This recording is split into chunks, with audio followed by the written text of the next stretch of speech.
សួស្តីប្រិមិត្តអ្នកស្ដាប់រឿងនិទានខ្មោចទាំងអស់គ្នា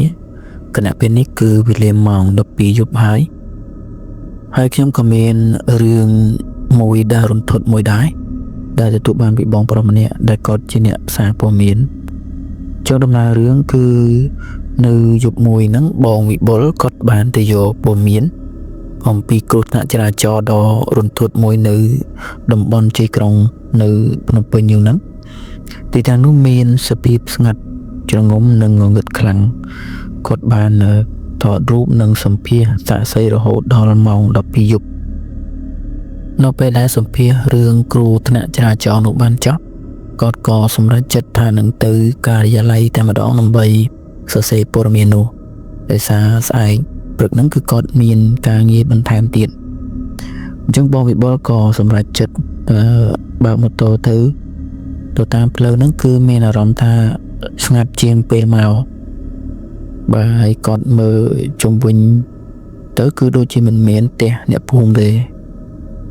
គាត់បានជិះម៉ូតូតាមផ្លូវហ្នឹងក៏ឃើញស្ត្រីម្នាក់គាត់ពាក់អាវពោរាងសចាស់បន្តិចហើយស្ត្រីម្នាក់គឺបិទបាំងមុខហើយគាត់បានគិតថាប្រជាពលរដ្ឋដែលរស់នៅតំបន់នោះហើយតែគាត់ក៏មិនបានគិតអ្វីច្រើនដែរដោយសារគាត់ប្រញាប់ទៅដល់ការិយាល័យដើម្បីសរសេរព័ត៌មានដែលគាត់បានថតនឹងគាត់ក៏មិនបានចាប់អារម្មណ៍ខ្លាំងហើយក៏ជិះម៉ូតូផុតទៅគាត់ក៏សម្លឹងតាមកញ្ចក់ម៉ូតូបាទគឺពេលនោះតែគាត់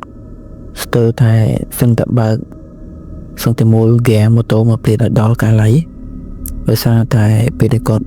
មើលតាមកញ្ចក់ម៉ូតូហ្នឹងគាត់ក៏បានឃើញស្ត្រីអ្នកនោះហ្នឹងគឺនៅទៅដើរដប៉ុន្តែជើងរបស់នារីម្នាក់ហ្នឹងគឺអត់ជាប់នឹងដីទេហើយរូបរបស់នាងហ្នឹងអណ្ដែតខ្ពស់ជាងមកគឺកម្ពស់ខ្ពស់មែនតើអ្វីដែលធ្វើគាត់រន្ធត់ជាងនេះគឺស្ត្រីនោះបានងាកមុខមករកគាត់យឺតហើយភ្នែករបស់នាងហ្នឹងមានភាពស្លេកស្លាំងហើយមុខគាត់ហ្នឹងមើលទៅគួរឲ្យខ្លាចបំផុតពេលហ្នឹងបងវិបុលគាត់មានការភ័យខ្លាចខ្លាំងមែនទែនហើយគាត់ក៏មិនហ៊ានស្រែកដែរគាត់បានបន្ថែមល្បឿនម៉ូតូដើម្បីបើកបរឲ្យដល់ទីប្រជុំជនរហូតដល់ផ្លូវដែលសម្បូរមនុស្សច្រើនចិត្តរបស់គាត់បានស្ងប់បន្តិចប៉ុន្តែរឿងរ៉ាវមិនទាន់ចប់នោះទេក្រោយមកទៀតនៅពេលដែលបងវិបុលនៅតែម្នាក់ឯងនៅក្នុងបន្ទប់ឬនៅពេលយប់ជ្រៅគាត់ចាប់ផ្ដើមឮសំឡេងចម្លែកដូចជាសំឡេងស្រែកធ្ងោនិងសំឡេងមនុស្សស្រីដើរនៅក្បែរគាត់ទោះបីជាគាត់ដឹងថាគ្មានអ្នកណាក្រៅពីគាត់ក៏ដោយគាត់តែងតែមានអារម្មណ៍ថាត្រជាក់ខុសពីធម្មតារបស់របរក្នុងផ្ទះរបស់គាត់តែងតែផ្លាស់ប្ដូរកន្លែងឬធ្លាក់ចុះដោយឯងការនិយាយនេះបានធ្វើឲ្យគាត់បាត់បង់ការគេងនិងមានភាពតានតឹងផ្លូវចិត្តយ៉ាងខ្លាំងដោយខ្លាចរអានឹងទទួលនៅការយាយីរហូតដល់